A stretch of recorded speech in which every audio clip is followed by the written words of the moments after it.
I've been doing a lot of reading online about stroking 289s and 302s, and there seems to be a lot of people online invested in saying that you can't do it, or that you shouldn't do it, or that there are a lot of reasons you shouldn't do it. Seems to me most of the arguments are settled around a relatively well-known book on rebuilding small block Fords. And in that book, there's a small section in the chapter on early 289s. And in that chapter, they say that the deck height, or the length from the bottom of the cylinder to the top of the cylinder, if you measure it, is actually shorter than a 302. And it means you don't have enough height to stroke the engine, where if you put a longer connecting rod or increase the throw of the crank, the piston will either push out the top or the bottom. It's not true, and I would advise you, if you're interested in stroking a 289 or a 302, to do it if you want to do it. If you're concerned about whether or not it can actually be done, rather than going off of what that book says or what people in chat rooms or forums say, I would say get out your measuring equipment and take some measurements yourself. Measure the cylinder height, measure the length of the cylinder, look at whatever stroker kit you are thinking of, whether it's a 331 or a 347, and look at the bore and stroke, measure your block, and determine if it will fit. In most cases, I think you'll find that it will. Case in point, this is my 289, and although it was a 289, it's now 347 cubic inches. The crankshaft is an Eagle steel crank.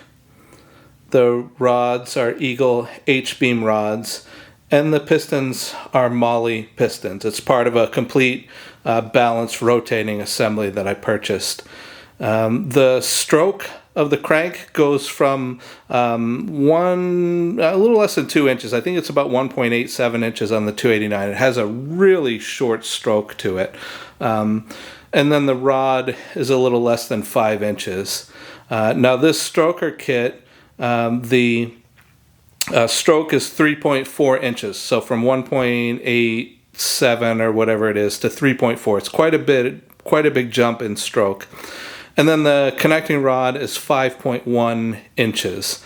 I chose this kit in particular because with the Mahle pistons, they were able to increase the length of the push rod and the throw of the crank, but without having to move the wrist pin up into the oil control ring groove. Mahle was able to keep it below it.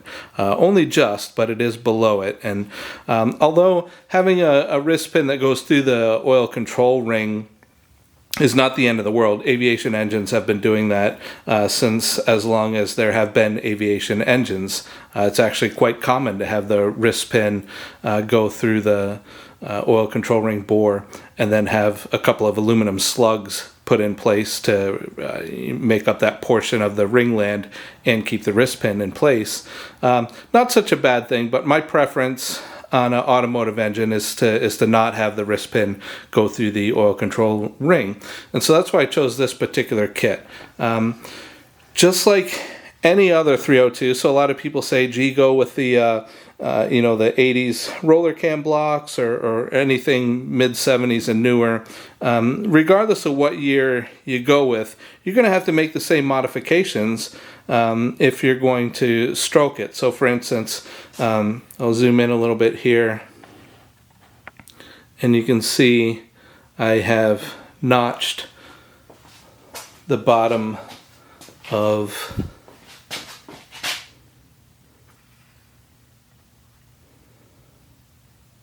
the bore. And so you can see below that a bolt for one of the connecting rods.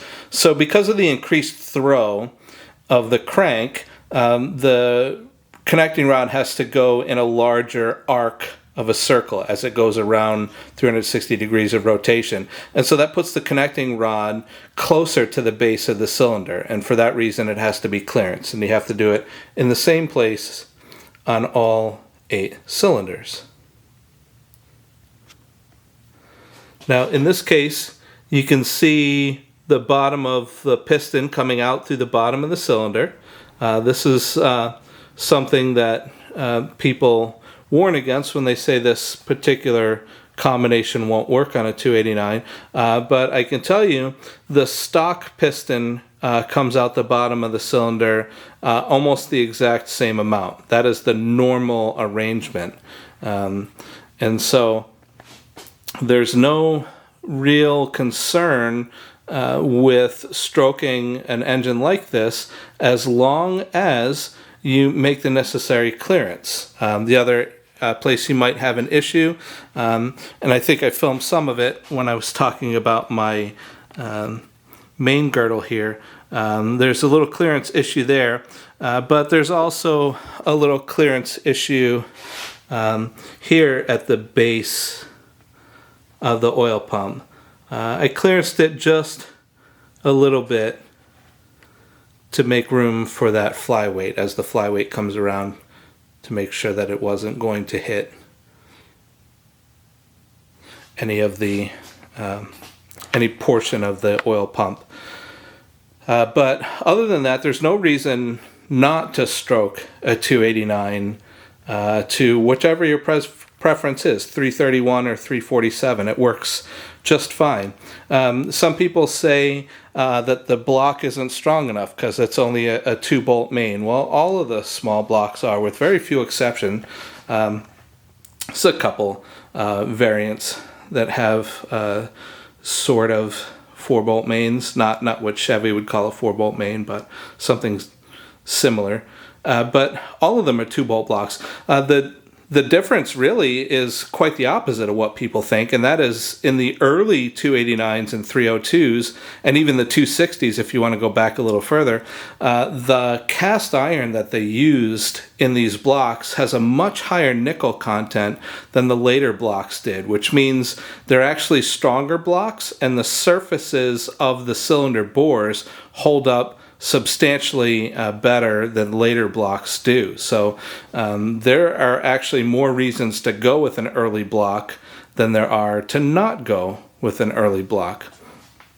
So I would urge you, if you're interested in stroking your early 289 or 302, don't be daunted.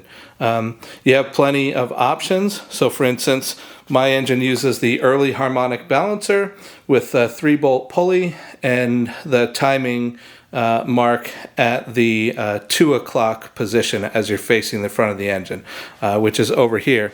Now, I have put a later model water pump on the front here, which has the outlet on the right-hand side, or on the driver's side, which actually partially obstructs the timing pointer. I've done this because this is actually part of my CVF Racing serpentine pulley set. And I'll show that later when I put it on. But even though the outlet partially covers the timing cover or timing pointer, you can still see it. I can still see it well enough to set the timing. And so I don't really have any concern there. But regardless of what the needs are of your particular engine, you'll be able to find what you need. Of course, being an early engine, I have a front sump pan. You can see my pickup here. I've got a Milodon 8-quart pan. No problem fitting that on. And just to show how early this 289 is, if you're wondering, this is a 5-bolt 289.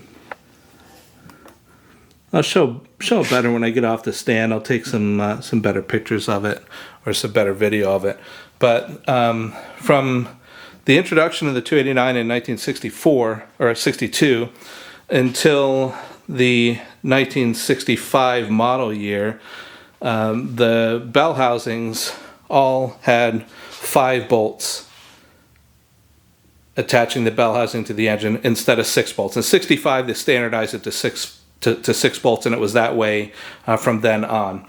But from 62 to 65, it's 5 bolts. And so all of the 260s and early 289s have a 5-bolt bell housing.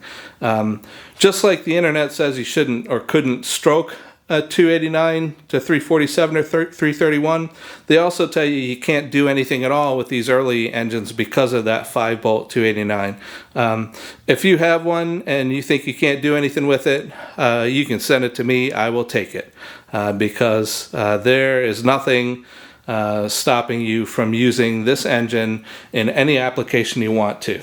This particular engine is going to have a Tremec TKX transmission behind it, and it's going to go there using my QuickTime SFI rated scatter shield. So you can put a T5 behind him, you could put a C4 behind him. Anybody who tells you you can't put a transmission or a useful transmission behind a 5-bolt 289 honestly has no idea what they're talking about.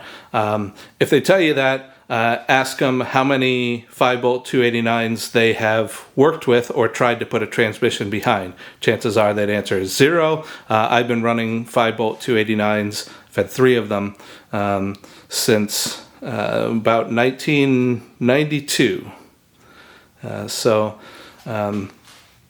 But I just wanted to take a little video of this before I go ahead and put the oil pan on. So this 289 was cast in November of 1963. So it's an antique, to be sure.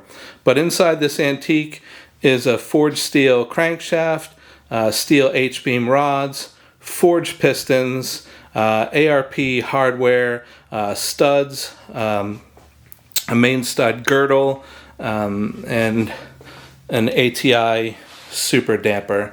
And the entire rotating assembly is fully balanced and blueprinted. So I would say if you're interested in doing something like this, don't listen to the people who say you can't. There are ways to do it, and I encourage you to figure out what works for you.